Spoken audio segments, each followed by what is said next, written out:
नमस्ते, मैं हूँ डॉक्टर प्रीति पोगे भारुडे, फर्टिलिटी स्पेशलिस्ट जलगांव। और आज हम बात करेंगे टाइप्स ऑफ ट्रीटमेंट, मतलब किस किस प्रकार के ट्रीटमेंट आपको फर्टिलिटी के लिए दिए जा सकते हैं। अगर आप इनफर्टिलिटी से प्रॉब्लम में हैं या फिर बहुत टाइम से आपको बच्चा नहीं हो रहा है और आप किसी डॉक्टर के पास जा रहे हैं, तो इसमें आपको अलग अलग टाइप के ट्रीटमेंट्स दिए जा सकते हैं, जिसमें से एक है नेचुरल साइकिल, दूसरा है आईयूआई या थर्ड है आईवीएफ या टेस्ट ट्यूब बेबी। तो अगर आपके सारे इन्वेस्टिगेशंस नॉर्मल है, हस्बैंड के सारे इन्वेस्टिगेशंस नॉर्मल है, तो आपको नेचुरल साइकिल दिया जा सकता है, जिसमें सेकेंड या थर्ड डे से टैबलेट स्टार्ट कर दिए जाते हैं 5 दिन के लिए। उसके बाद आपका एग देखा जाता है।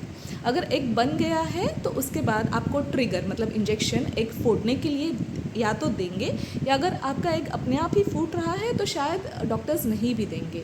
लेकिन उसके बाद जब भी आपका एग बन के हो गया है और फूटने का टाइम आता है, तब आपको नेचुरल रिलेशंस रखने को कहा जाता है।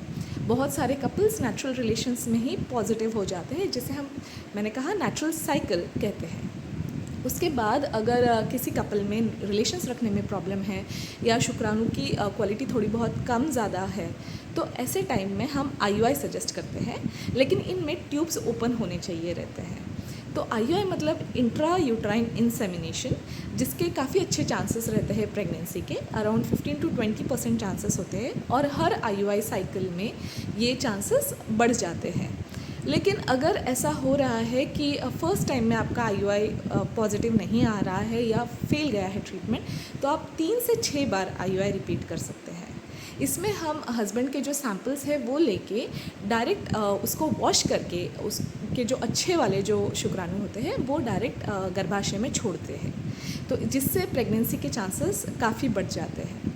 लेकिन अगर ट्यूब्स ब्लॉक्ड है या शुक्राणु बहुत ही कम है या नहीं है, या फिर ऐसा है कि वाइफ की एज बहुत ज़्यादा है और हम वेट नहीं कर सकते हैं बहुत टाइम तक प्रेगनेंसी रुकने के लिए, तो ऐसे में आपको आईवीएफ या टेस्ट ट्यूब बेबी के बारे में बताया जा सकता है, जिसमें हम आपको इंजेक्शंस देते हैं। एक 10 से 11 दिनों तक आपको इंजेक्शंस दिए जाते हैं, और जैसे ही बहुत सारे एग्स बन जाते हैं, वो थोड़ा बहुत अनेस्थेशिया या भूल देके वो निकाल दिए जाते हैं जो एग्स बने हुए रहते हैं, जिससे आपके अगले एग्स बनने की क्षमता पे बहुत ज़्यादा फ़र्क नहीं पड़ता है। आपके एग्स फिर भी बनते ही रहते हैं।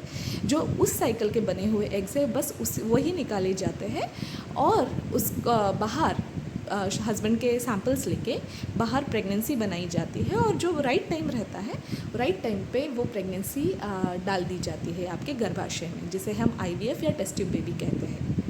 जिसमें बहुत सारे अलग अलग प्रकार के ट्रीटमेंट होते हैं। लेज़र ट्रीटमेंट दे सकते हैं, इक्सी कर सकते हैं। तो इसमें डिपेंड करता है आपके कैसे एग्स है, शुक्राणु कैसे हैं, उसके ऊपर से ये सब डिसाइड होता है। तो आई होप कि आपको समझ में आ गया होगा कि आप कौन से कैटेगरी में बैठते हैं और आपके डॉक्टर ने आपको क्या सजेस्ट किया है। तो ये वीडियो आपको हेल्पफुल रहेगा, और अगर कुछ डाउट्स है तो आप प्लीज़ कमेंट्स में पूछिए। Thank you very much.